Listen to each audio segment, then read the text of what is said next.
तो ये एक ऐसा दर्शन है। अब वो तस्वीर से योग हो रहा है, ये लोगों को समझ में नहीं आ रही कि आज तक नहीं हुआ किसी की तस्वीर से, इसका कैसे हो रहा है, मगर पूरे विश्व में हो रहा है, इंग्लैंड में हो रहा है। मैंने मेरे मिशन भेजा था इजराइल, वो तो तस्वीर को मानते ही नहीं। आज 10,000 लोग तस्वीर से ध्यान कर रहे हो, योग हो रहा है, और बहुत अजीब अजीब बीमारियां ठीक हो रही है। तो एक ऐसा दर्शन है, एक मानवीय दर्शन है, और ये विश्व दर्शन होगा। मैंने कई दफा कहा कि ये मतलब दर्शन जो है ये विश्व दर्शन होगा, मगर सबसे ज्यादा इस देश के लोगों को परेशानी है, समझे। विदेशी तो मान रहे हैं मेरे इस देश वाले परेशान है, ये क्या कर रहा है। सबसे ज्यादा परेशानी है कि पैसा नहीं लेता। मैंने कहा जी राम का राम है, इसको कैसे बेचूं, हैं? इसकी न कोई कीमत दे सकता है न ले सकता। मैं बॉम्बे में प्रोग्राम कर रहा था मैरिन ड्राइव पे भारतीय विद्या भवन में, तो गुजराती ने कह दिया गुरुजी पैसे की मैंने चलेगा ही नहीं, कहा ले लो। मैंने कहा अच्छा लेते हैं, कितना ले, एंट्री फीस ले लो, व्यवस्था कर रहे हैं उसकी ले लो।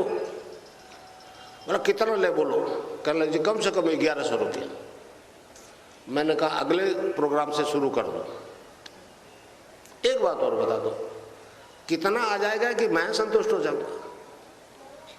कहने लगे जी ये बात तो गड़बड़ है, संतोष तो नहीं होगा चाहे कितना आ जाए। तो मैंने कहा भैया इस जीवन की, इस शरीर की एक सीमा है, ये एक क्षण नहीं आगे जिंदा रहेगा, और मेरे गुरु के आदेश की पालना नहीं करूंगा मुझे तो नरक में जगह नहीं मिलेगी। मैं तो उस वक्त कहा था, मैंने कहा मैं न्यूयॉर्क जाऊंगा खाली जेब जाऊंगा, और आज कहता हूँ खाली जेब जाऊंगा, समझे। जितना कैंसर इस देश में उससे कई 1000 गुना ज्यादा ब्रिटेन में। एक ब्रिटेन की औरत आई थी अभी मेरे पास बॉम्बे, उसने कहा जी हर दूसरा आदमी कैंसर रोगी। मैंने कहा ये कैसे कह रही है, क्या मीटर है। उसने कहा कहने का मतलब ये है कि अमेरिका से ज्यादा है।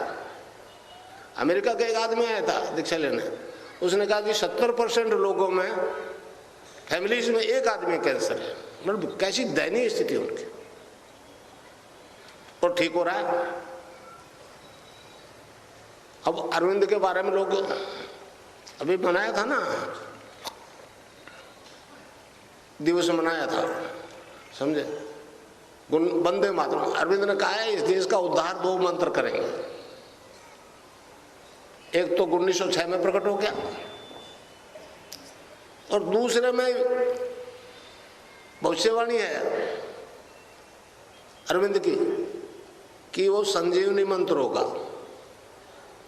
वो मोस्ट सीक्रेट होगा, माइस्टिक होगा, परंतु अभी नॉट येट रिवील। वो अंदर से इंस्पायर्ड होगा। संजीवनी मंत्र इसलिए का कि हनुमान जी लाए थे संजीवनी बूटी लक्ष्मण के लिए, बेहोश हो गया था, मरा नहीं था।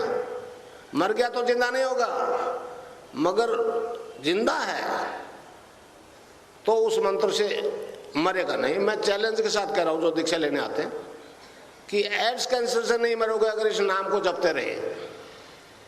अरविंद ने उसे सुपरामेंटल फोर्स कहा है, कृष्ण को कहता है सुपरामेंटल फोर्स। और आज तक कोई नहीं मरा। गांव वाले ज्यादा मर जाते हैं, वो बेचारे अनपढ़ होते हैं, तो किसी माता जी के पास ले जाते हैं, कोई भैरव जी के पास, कोई हनुमान जी की सेवा कर मिट जाएगा, 7 फेरी लगा कि 10 फेरी लगा, वो ध्यान और नाम जब छोड़ देते हैं चले जाते हैं। बाकी शहर का बुद्धिजीवी समझ जाता है, फिर नहीं मरता, एक नहीं मरा। और मैं चैलेंज के साथ कह रहा हूं ये संजीवनी मंत्र अगर जपोगे तो नहीं मरोगे। 2 केस का उदाहरण दूं। पहला 2003 में एक जोधपुर के मथुरदास हॉस्पिटल में एडमिट था, भंवरलाल नाम का, तो उसके ड्रिप लगी हुई थी, बंद हो गई। तो डॉक्टर ने कहा ले जाओ, 2-4 घंटे में जाएगा। जब HIV पॉजिटिव आया उसका वजन था 65 kg, और घटते घटते 40 kg आ गया। आज वो 90 kg का है। जब वो मेरे पास आया तो मैंने, उसने कहा जी आपके पास लाए, मैं जब घर अस्पताल से घर लाया स्ट्रेचर में, तो रोड़े कुकड़े लगे, 35 साल का जवान था। तो मैं समझ रहा था कि ये क्योंकि मैं मरने जा रहा हूं इसलिए रो रहे, ये उसने खुद बताया। मेरे में इतनी ताकत थी कि मैं सुन सकता था, समझ सकता था। तो सुबह बृहस्पतिवार था, स्ट्रेचर पर लाके लेटा दिया आश्रम के बरामदे में। मैंने जो नाम बताया उसको मन ही मन जपने लग गया। जपने लग गया, मैंने 1.5 महीने में वो बिल्कुल क्योर हो गया।